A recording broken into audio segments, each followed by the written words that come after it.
So you see that the GDP reflects the total sum of the incomes within the state, but it doesn't reflect the reality of each and every individual within the state.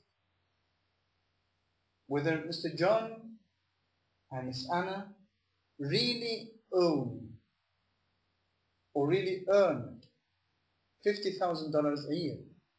It doesn't say that. It just says that they should do so. Or that in theory they're earning that much. But in practice, maybe they're poor. They're not earning anything at all. And imagine $50,000 per year per capita, per person.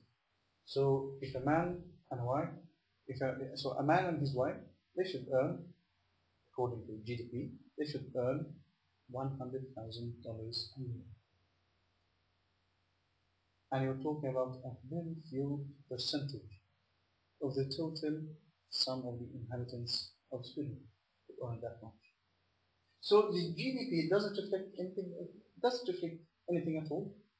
It just reflects how the country, in theory, is earning. So this idea is quite elusive, and Islam is against illusions. Islam prefers reality. So Islam states that individuals within the Islamic State, regardless belief, as we said, they have, it's not a matter that they should, no, they have to have the possibility to meet all the basic needs that they have. If they need a house, then they have to have a house. They have to have food. They have to have clothing. And when it comes to the community, we see that there are some basic needs of the community, not necessarily by the individual, but the community in general. So hospitals, for instance, roads, functioning means of transportation, and especially when you're talking about quite a vast country, such as the US maybe, or other countries.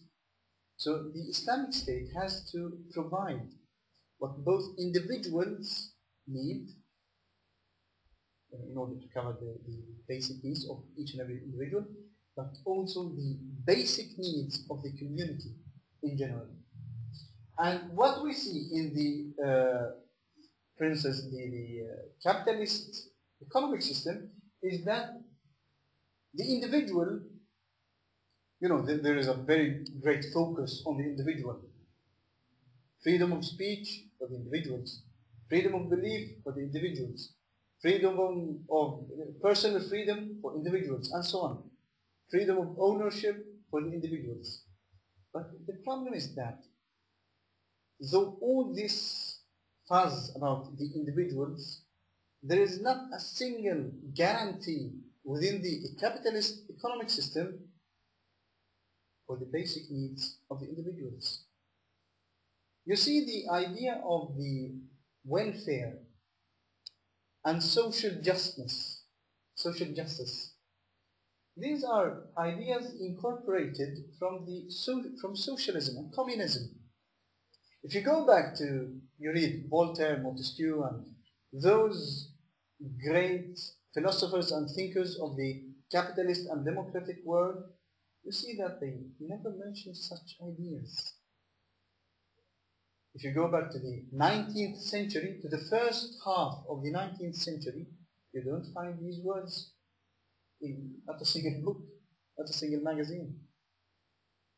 But after the emergence of the communist thinkers such as Marx and Engels and their followers, the ideas of social justice and welfare were incorporated mainly in Europe, not in the US, mainly in Europe.